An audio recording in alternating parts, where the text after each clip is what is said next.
Very good morning students. आशा है आप सभी स्वस्थ होंगे। तो बच्चों, आज हम आपकी 9वीं कक्षा का अध्याय 5 उसका सार करेंगे और साथ ही उसकी लेखिका चपला देवी के व्यक्तित्व और कृतित्व के बारे में जानेंगे। तो पाठ का नाम है नाना साहब की पुत्री मैना को भस्म कर दिया गया। तो इससे पहले कि हम पाठ के सार पर चलें, चपला देवी के बारे में थोड़ा सा जान लेते हैं।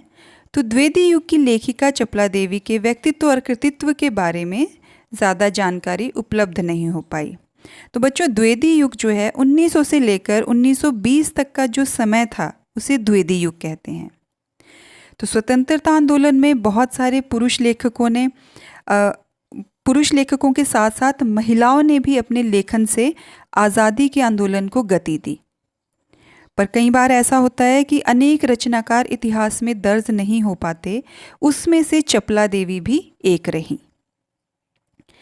तो ये जो गद्य रचना चपला देवी जी ने लिखी है, ये एक ऐतिहासिक सच्चाई है। आपको पता है कि हमारा देश अंग्रेज़ों का गुलाम रहा और पहली क्रांति जो है 1857 ईस्वी में हुई। ये हमारा दुर्भाग्य था कि हम उसमें असफल रहे। पर जो 1857 की क्रांति के एक विद्रोही नेता थे धुंधुपंत नाना साहब, तो उनकी पुत्री जो बालिका मैना थी वो भी आज़ादी की एक नन्ही सिपाही थी जिसे अंग्रेज़ों ने जलाकर मार डाला था। तो बालिका मैना के बलिदान की कहानी को चपला देवी ने इस गद्य रचना में प्रस्तुत किया है।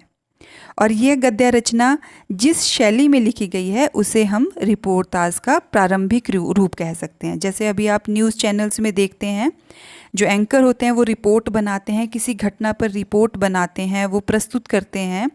तो इस गद्य रचना को रिपोर्टाज का प्रारंभिक रूप कहा जा सकता है। तो मातृभूमि की स्वतंत्रता और उसकी रक्षा के लिए जिन्होंने अपने प्राण निछावर कर दिए, उनके जीवन का उत्कर्ष आज हमारे लिए गौरव और सम्मान की बात है। हमें उनके बारे में जानकारी होनी चाहिए।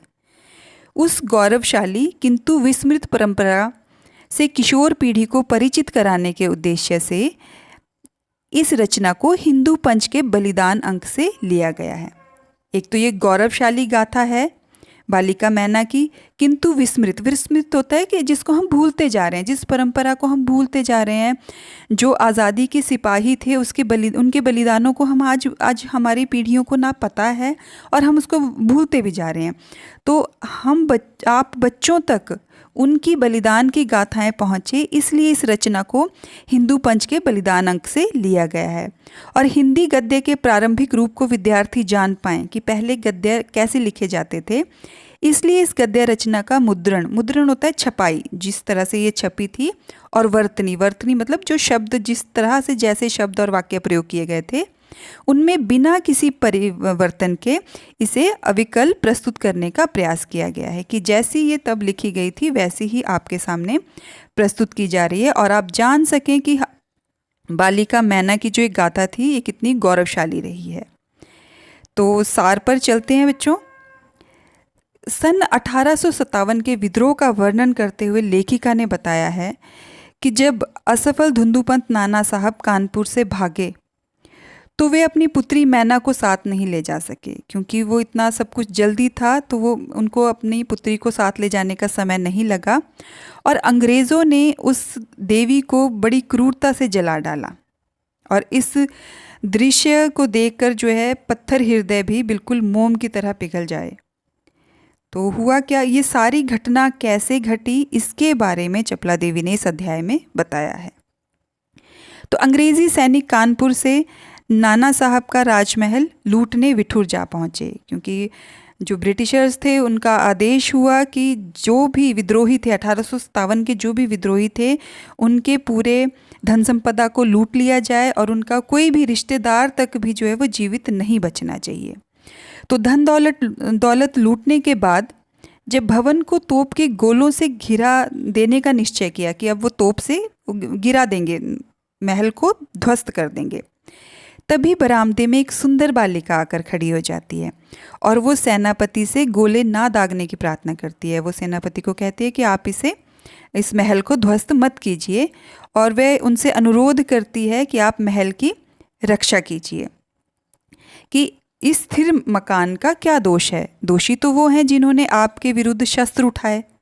तो वह बताती है कि वह सेनापति जनरल हे की बेटी उसकी अच्छी सखी थी, क्योंकि सेनापति जनरल हे जो है वो उस महल को तोपों से उड़ाने का आदेश देने वाले थे। तो वो उनसे बात करती है कि आपकी बेटी मेरी बहुत अच्छी सखी थी, और वो स्वयं भी उससे अपनी बेटी की तरह प्रेम करते थे। जब वो छोटे थे तो जनरल हे जो हैं वो उनके घर आया करते थे, और जो उनकी बेटी थी वो बालिका मैना की बहुत अच्छी दोस्त थी। तो सेनापति ये जानकर फिर वो जान गए कि ये लड़की नाना साहब की बेटी है, और आश्चर्य में पड़ गए। लेखिका बताती है कि सेनापति मैना को पहचान लेता है। लेखिका कहती है कि जो सेनापति हैं वो पहचान लेते हैं कि ये मैना नाना साहब की पुत्री है, किंतु सरकारी नौकरी होने के कारण वो आदेश को नहीं टाल सकते थे। और उसी समय उनके जो प्रधान सेनापति हैं वो आकर पूछते हैं कि महल को अब तक क्यों नहीं गिराया गया। तो सेनापति महल के बचाव का उपाय पूछते हैं। जो जनरल हे थे वो कहते हैं कि क्या कोई ऐसा तरीका हो सकता है कि महल को ना गिरा जाए, किंतु प्रधान सेनापति इसे संभव नहीं मानता क्योंकि अंग्रेज़ों का जो है 1857 के विद्रोहियों पर बहुत ज़्यादा क्रोध था, और वो उनकी सारी धन संपदा लूट के उनका नामो निशान तक मिटा देना चाहते थे। तो सेनापति हे ने कहा कि वो गवर्नर जनरल को इस विषय में तार देना चाहते हैं, और वहाँ से दुखी होकर चले गए। तो अंग्रेज़ सिपाही जैसे ही वो उनकी आपस में वार्तालाप हो रहा था तो मैना वहाँ से चले जाती है।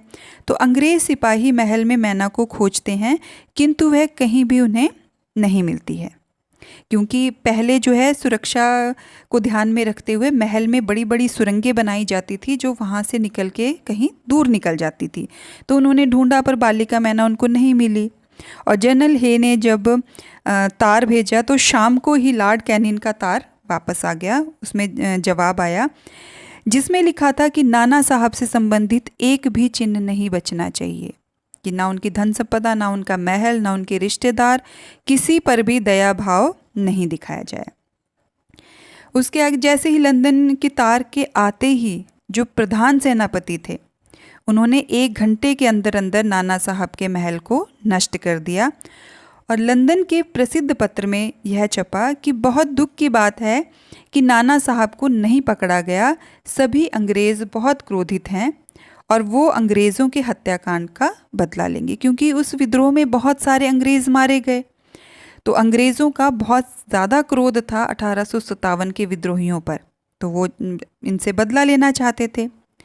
तो सेनापति हे ने नाना साहब की बेटी पर दया दिखाने का प्रस्ताव सभा में जो लिखकर दिया था उसका बहुत मजाक उड़ाया गया। तो सेनापति तो उसे एक बेटी की तरह मानते थे, क्योंकि वो उनकी बेटी मैरी की मित्र थी जो अब इस दुनिया में नहीं रही है। मैरी मर चुकी थी।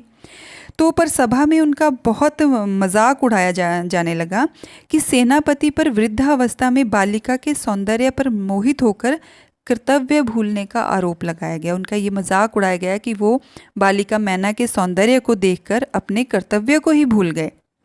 तो सभा के अनुसार नाना साहब के संबंधी तक को मार देना चाहिए, और उनकी लड़की को सेनापति हे के सामने ही फांसी पर लटका देना चाहिए। ये सभा में सारी चर्चा हुई।